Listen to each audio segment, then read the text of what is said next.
morning. Stay safe and stay healthy. Today, we are going to learn about the cell organization in human being and also in plant. Human beings and plants are multicellular organisms. They consist of many types of cells. How all these cells organize together and finally become human being and plant. This is what we are going to learn today. There are many types of cells in human being. Now, we are going to learn one by one. You need to know the name of the cell, the structure, and also the function of each type of cell. Now, we start with the first cell, the epithelium cells. Where can you find epithelium cells? Epithelium cells can be found at all your body opening. For example, your skin. Remember the cheek cell that you see under the microscope the other day? Cheek cell is also one type of epithelial cell. Just imagine you without a skin. What is going to happen? If you without skin, bacteria, virus will come to you easily. So, epithelial cell form a layer to protect the organ in your body.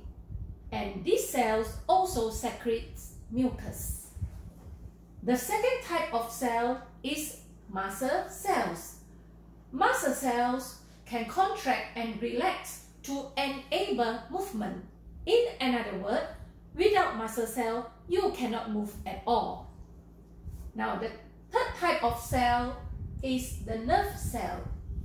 Nerve cell, look at the structure of the nerve cell. It has a long fiber. Now, why does a nerve cell need a long fiber? This is because nerve cells need to send impulse to the brain very fast. So, let's say when you touch something hot, why you can feel hot? Because your nerve cell from your hand send an impulse to your brain, and your brain will interpret and tell you, okay, it is hot, so therefore you feel hot. Then the next one is red blood cell. Red blood cell is very special. Now, look at the structure of a red blood cell. A red blood cell without a nucleus. Red blood cell has no nucleus. And then, if you look at the cross-section of a red blood cell, it is biconcave shape. So this shape enables the oxygen to exchange very fast. Now, what is the function of the red blood cell? Red blood cell is to transport oxygen to the whole parts of your body and also to transport carbon dioxide from the cells in all parts of the body to the lungs. So the biconcave shape allowed the exchange of gas happened very fast. Next, you have white blood cell. White blood cell has large nucleus. Now, white blood cell, what's the function of white blood cell? White blood cell function like a police. When it detects foreign substance, for example, when bacteria enter your body, your white blood cell will fight against the germs. And lastly, you have reproductive cells. There are two types of reproductive cells, ovum and sperm. Ovum is the female reproductive cell, whereas sperm is the male reproductive cell. Ovum is the biggest cell in a female body, whereas sperm is the smallest cell in a male body. When ovum and sperm meet together, you are formed. So, reproductive cells carry male and female genetic material, and reproduction can happen.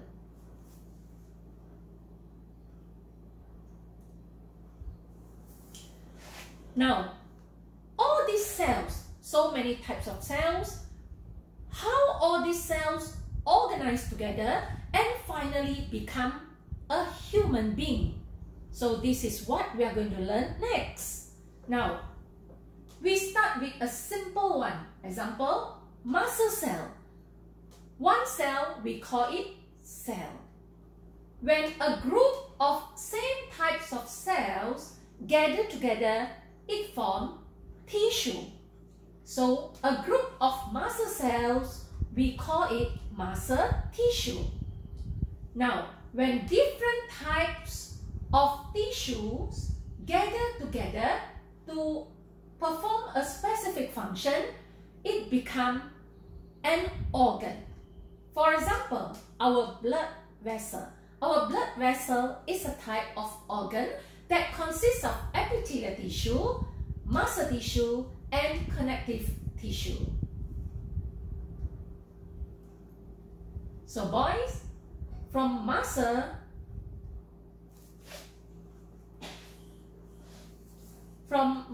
cell become muscle tissue, then become organ. Another example of organ is your leg.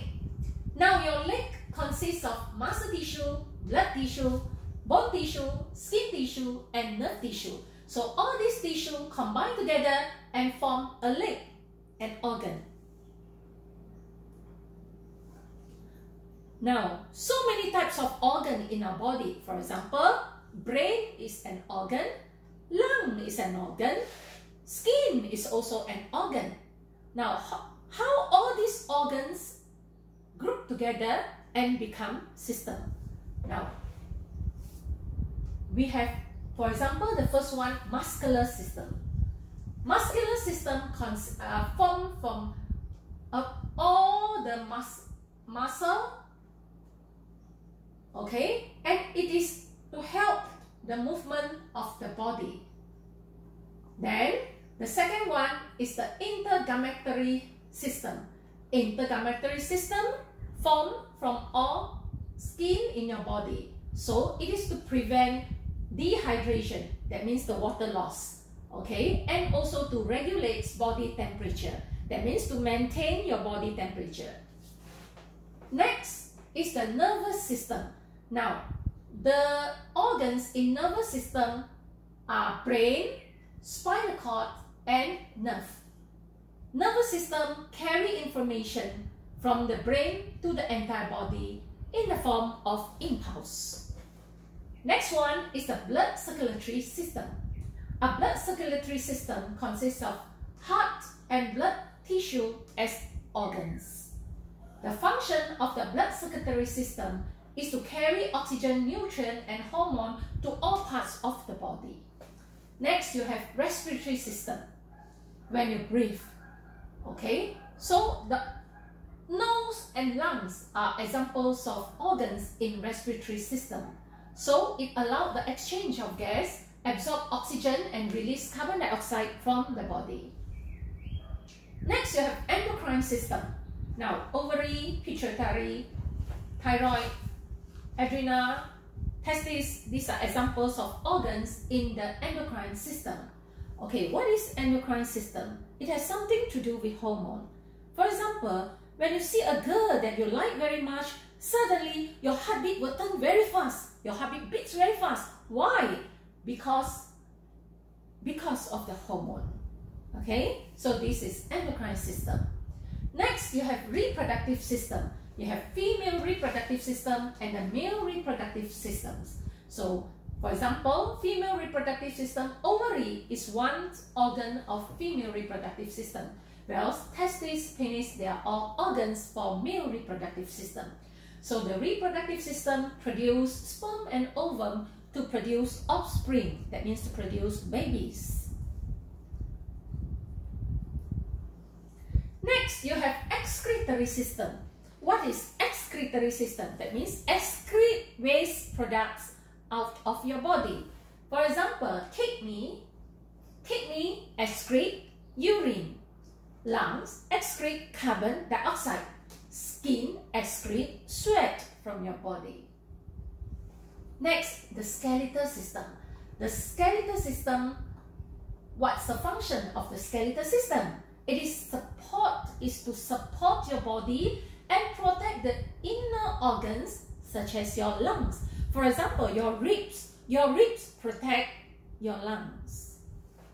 Next, you have lymphatic system. Lymphatic system also act like a policeman. It is to prevent your body from infection. For example, when you are not feeling well, you have sore throat, for example, then both sides of your jaw, you feel painful. You feel painful and swollen. You can feel the swollen lymph node. So this is where when bacteria or germs enter your body, your lymph node need to fight against the germs. Next, digestive system.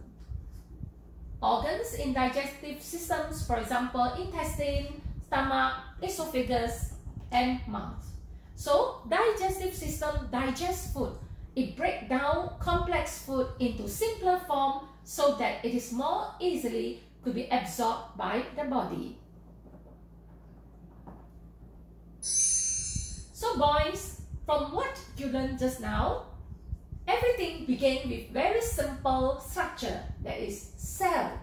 When a group of cells groups together, it becomes tissue.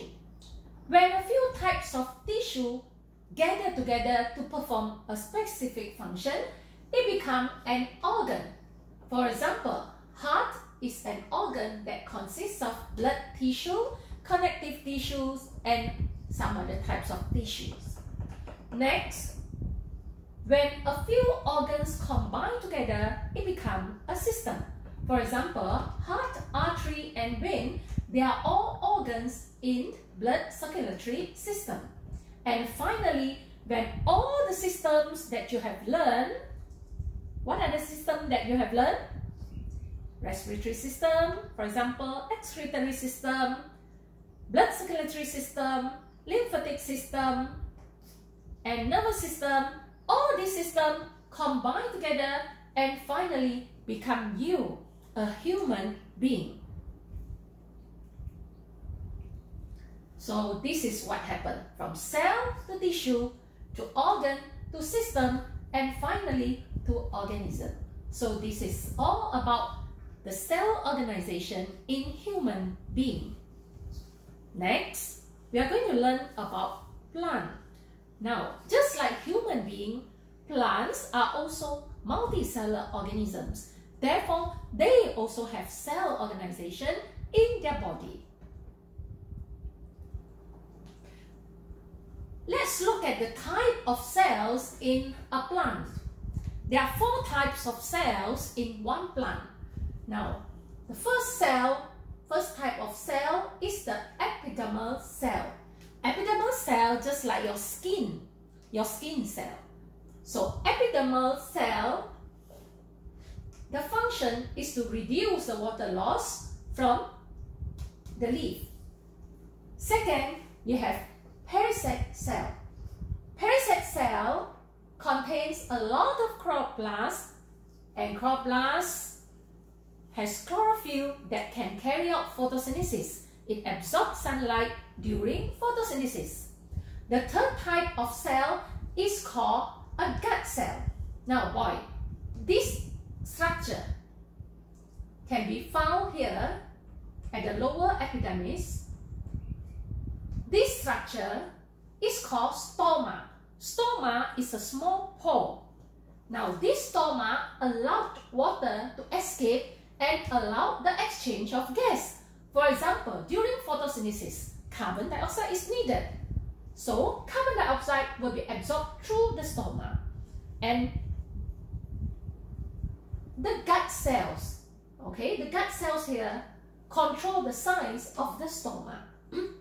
During the daytime, when the photosynthesis process is very active, the stoma will open big. Okay, so the size is controlled by the gut cell. So gut cell is the third type of cell in a plant. Then the last one is the root hair cells. that can be found in the root of a plant.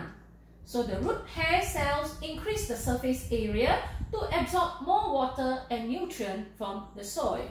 So all these cells also will gather together to form a tissue, an organ, and finally become a plant. So this is what we have learned just now for animal or for a human, from cell to tissue to organ to system and then to organism. Now, same thing goes to a plant. From a cell, for example, epidermal cell, then a group of epidermal cell will become epidermal tissue. When a group of tissue combine together, it becomes organ. Leaf is an organ. Then organs combine together become systems. For example, in a plant, a plant has a few systems. For example, system to transport food, system to transport water, and so on. So all these systems combine together and finally become a plant, an organism. So from cell to tissue to organ, system, and finally to organism. So this is what we are going to learn today. Thank you.